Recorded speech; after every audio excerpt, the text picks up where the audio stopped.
Sometimes the moment you realize a friendship is over happens when you're already grieving something else. I mentioned in the last video that this playlist is going to be personal story heavy, so I'm going to start with a story, but before I do that, I want to remind you to stay until the end because there will be another action item in this video that you can implement in your everyday life to ensure that you're surrounded by loving and supportive people. So my story today is about my very first friendship breakup with Lily. And all names have been changed. So I met Lily when I first started working for Sarah Lee in Chicago in 2007. And we hit it off immediately. We were working on different teams. And I only worked there for about a year. She worked there a little bit longer than me. So while we were working for the same company, we hung out together all of the time. And then in the following years, we would go through periods of hanging out a lot, and then we would go sometimes maybe 6 months or so without talking at all, and then we would go right back to hanging out. So initially there wasn't anything necessarily unhealthy about it, although you could argue that the inconsistency probably would have eventually led to a slow fade and us phasing out completely, because as time went on, I would miss her less during those periods of when we weren't talking. But in hindsight, there were two red flags that I didn't pay enough attention to. And one of them was, anyone who knows me knows that not only do I do my own nails, but I do my own nail art. I don't know if you can see it. And I started doing my own nail art like around 2012. And I am not professionally trained. I'm not a professional manicurist or anything. Any nail care or decorations that I do is all self-taught. And nail art is extremely difficult because it's very detailed, because you have a very small surface area to work with. So I taught myself, and it takes a lot of practice. And also, because I'm not a professional nail artist, I only did my own nails once per week, whereas professional nail artists have many clients per day that they get to practice. So my point is, I was not a pro by any means during the time period that I was friends with her. I'm still not a pro now. But I would work so hard on my nail designs, and they weren't perfect. And she would always look at my nails and point out the mistakes. No matter how good the design looked, she would always find, even if it was like one little mistake that I made, instead of appreciating the overall design, she would point out and criticize the one little mistake that I always made. And if you know anything about me, I grew up with a very critical mother who would always criticize me. And so for me, being criticized felt normal. And if you watched my dating series, I talk a lot about how until you heal your childhood trauma, you will always seek romantic relationships that remind you of your parents in an attempt to get the love that you wanted and needed from your parents. But your partner is not responsible for that, which is why you need to heal yourself. And while not always as intense or obvious, these dynamics can also play out in platonic friendships because you're familiar with a certain dynamic with your parents. So that was the case in this. I was familiar with being criticized. So even though it hurt my feelings, it just seemed normal because back then, this was way before I started doing the inner work on myself. So I was just like, oh, I deserve to be criticized because I'm not important and I am a piece of crap, and all the negative beliefs that I used to have about myself. And another huge red flag was one year on Halloween, I had this really toxic boyfriend. We were always on and off. we were definitely off, but this was a period where like the relationship was definitely ending. So we were off, but this off was worse than most other offs because I realized that it was coming to an end. But anyway, Lily invited me. She was having a bunch of people out for Halloween at this bar in the West Loop, because this was in Chicago. And so I went, and all she said, it was for Halloween. So in my mind, all that I really knew and needed to know was to dress up in a costume, which I did. And I show up and it's all couples. I had to edit that last part out because I accidentally called her her real name. But anyway, it was all couples because Lily had a boyfriend, and then she had invited some of her other friends, which I had met her friends, but then they were coupled up too. So I was the only one not in a coupled. And it really bothered me because it's like she knew I was going to be the only one not in a couple. So she could have at least said that to me, like, hey, everyone else is going to be in a couple. I don't know if you're comfortable going. And maybe I would have gone anyway, but at least I would have known the situation, because it really felt backhanded. I don't know what her intentions were, but in hindsight, that does feel like a really big flag to me. But this is where our falling out happened, because again, I think we would have eventually just slow faded out, because that's how friendships end sometimes. But what happened was in February 2017, my dad passed away. And at that time, Lily and I were at this phase in our friendship. We weren't hanging out a lot, but we would have lunch on Sundays about once a month. So this had been a routine for at least 6 months. And it wasn't like a set day or anything. Either I would reach out to her or she would reach out to me and be like, hey, do you want to have lunch this Sunday? Whatever. But my dad passed away, and one day I was like, I just need to like get out of the house and talk to someone and get out of my head, basically, because when you're in that heavy grief, sometimes you just need a break from it. So I texted her and I was like, hey, my dad passed away. Would you like to have lunch this weekend? And when she responded, she was like, sorry for your loss. I'll check my schedule and get back to you. And I know text can be weird, but it sounded so cold and just so uncompassionate. So I was grieving, so I had other things to worry about. So I gave her the benefit of the doubt, and I assumed that it was my misunderstanding of the tone of the text. But my suspicions were confirmed because she never got back to me on the lunch offer. And I think I specifically said Sunday, because I remember Sunday was our day to have lunch. So Sunday came and went, and she never responded. And I'm like, I just didn't have the energy or capacity to even worry about it because I was dealing with other things. But then a month after I texted her, and again, she still hadn't responded, she sent a group text to me and a few other girls.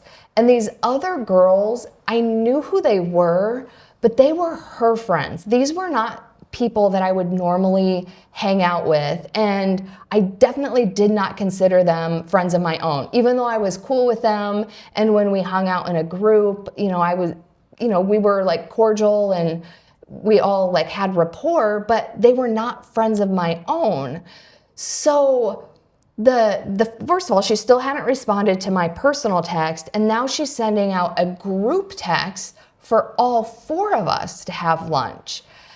And that definitely felt like a backhanded jab because, first of all, my heart was already in a million pieces. And also, in addition to grieving my dad, the toxic relationship that I was referring to earlier, it did end because he left me for someone else.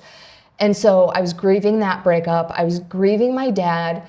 And now I had someone who I thought was a friend evading my text and then initiating this group text with people that I don't even know very well when she knew my dad had died. So I was so hurt.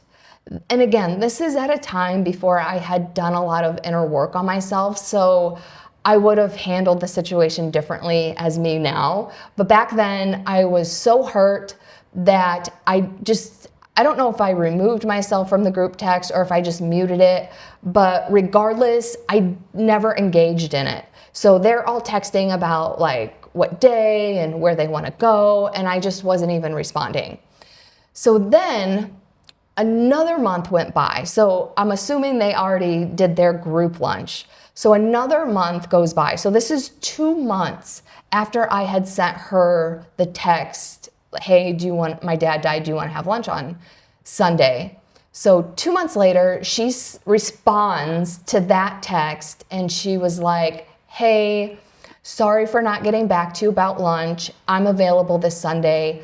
Let me know what time works for you. And I was speechless because it just felt so cold, and the way she was just like sweeping everything under the rug was really bothering me.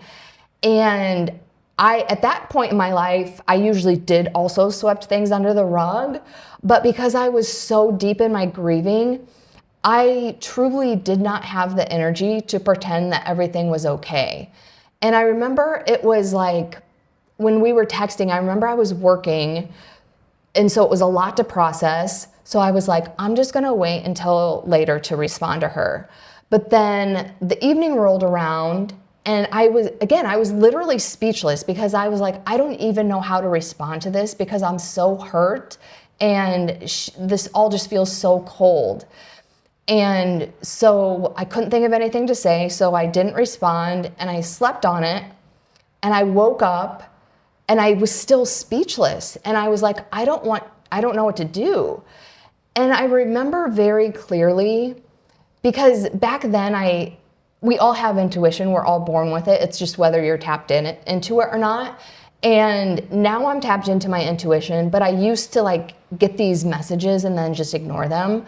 But I got this really strong message. Like, I don't even know if it was a message. It was just like, I don't want to be friends with her anymore. Like it didn't feel good in my body. The whole situation felt so strange. And, in reflecting on our friendship, I was just like, we really don't hang out that much anymore anyway. And if she can't be there for me when my dad passes away, then what's the point? I truly did not see the point of the friendship anymore. But then this brought up this whole concept of friendship breakups because I had never heard of it. I definitely had never done it because, again, usually it's a slow fade or like one person moves away or, like I had never had a situation where I had to intentionally break up with a friend. And I was like, is this even a thing? And so then I got wrapped up in my thoughts about friendship breakups because I'm like, if this is a thing or if I should be doing this, I don't even know what to do. So because it took several days to go through this thought process, it was several days that I didn't respond. So a few days later, after her text, she sends me another text and she was like, hey, just checking in to see if you've decided on lunch. So then that really triggered me because I was like, oh, she didn't respond for 2 months. And now she's getting all impatient because I'm taking a few days to respond. And all of my other friends had been really supportive about my dad passing. And I was like, I didn't understand why she wasn't. And I was like, why would I want a friend like that? And when I honestly asked myself that question, the answer was, I don't. And again, this is at a time I had really low self-worth. I wasn't doing the inner work and I wasn't confident. But this feeling crept in, and the best way I can describe it now is like inner strength, because I was like, no, I don't want this. It's not serving me. In all honesty, it's not serving either of us. And in that moment, I decided that I wanted to end the friendship. But again, I had never done it. Nobody talks about it. So I had no idea what to do. So I remember I started crying, and I was crying as I texted her because I was afraid like she was going to hate me. I was afraid it was going to be a mistake. But I was crying and I was texting her and I was like, hey, I've thought about it and I decided that I no longer wish to continue this friendship. I appreciate all of the good times and I wish you the best. And then I started berating myself. I'm like, should I be doing this over the phone instead? I have no idea how to communicate. I was super worried about her hating me. And she responded and she was like, hey, I consider you a really good friend and I don't want to lose the friendship. Can you please reconsider? So then I'm like, oh, she's right. What am I doing? And I was like, so I responded, I was like, I'll think about it and get back to you tomorrow. Because I was like, I think I just need to sleep on it because I was going through the whole spectrum of emotions on this. So I was like, okay, I'm going to sleep on it. So I slept on it, but I woke up, and this is where I was really leaning into my intuition, but my intuition was screaming no. And whether you're tapped into your intuition or not, we all have it, and the best way to tap into it is to pay attention to how you feel in your body. So for example, in this situation, I just felt really gross. It did not feel good, and which was a sign to me like I do not want to continue this friendship. So I started crying all over again. And again, because I was a people pleaser, I was concerned about her hating me for this. And because I was a people pleaser, I felt the need to explain myself. So, and just to give you a little context before I explain the next text exchange. So I left Sarah Lee before she did. And around the time I left, there was like this huge, massive reorg. She was put under this manager who hated her. She ended up being put on a PIP and let go. Well, when she was looking for a new job, because she had been fired, she didn't really have references from Sarah Lee to put on her references for her new jobs that she was applying for. So she asked me if she could use me as a reference for Sarah Lee.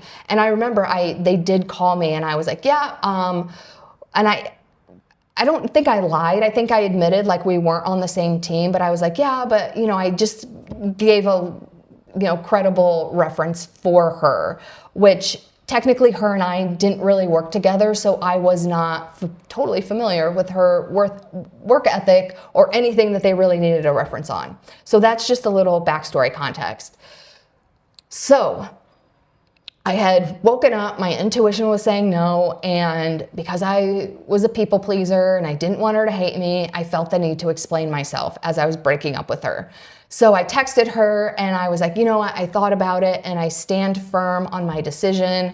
And then I brought up, I was like, you know what, I was there when you needed me for a job referral for Sarah Lee and you couldn't rely on anybody else because you had been fired. So I was like, I don't know why you couldn't be there when my dad died. So that pissed her off. So justifiably, she was like, oh, you just had to bring up that I got fired. And so she like turns it around on me. And so she continues to go on a rant about how I'm rubbing it in her face, that she had gotten fired.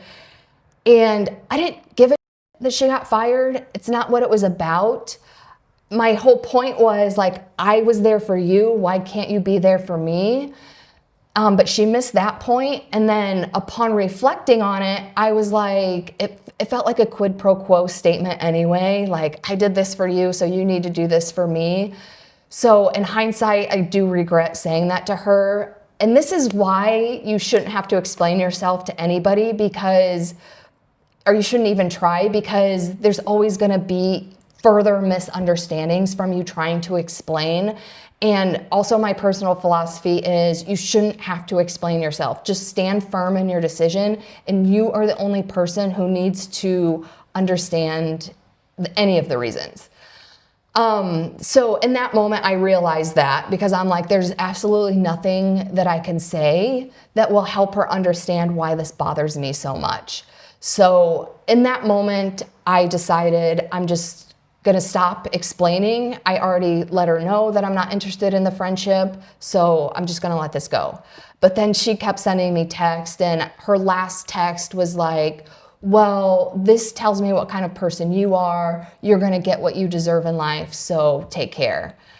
And that hurt so bad. And the overall hurtful thing behind this was my dad had died. All I wanted was lunch from with a friend.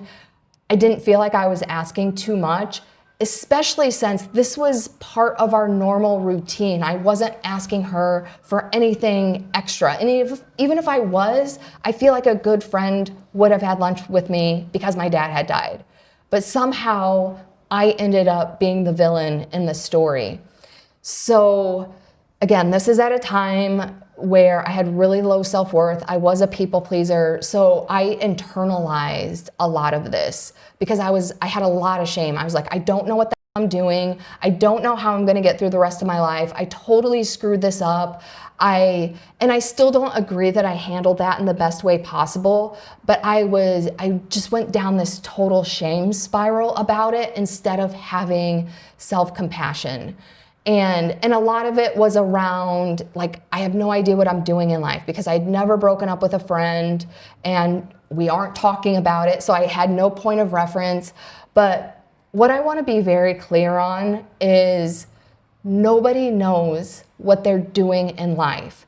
And yes, I've done the inner work and now I have the tools to help me navigate the uncertainty, but I still don't know what I'm doing. And that's okay.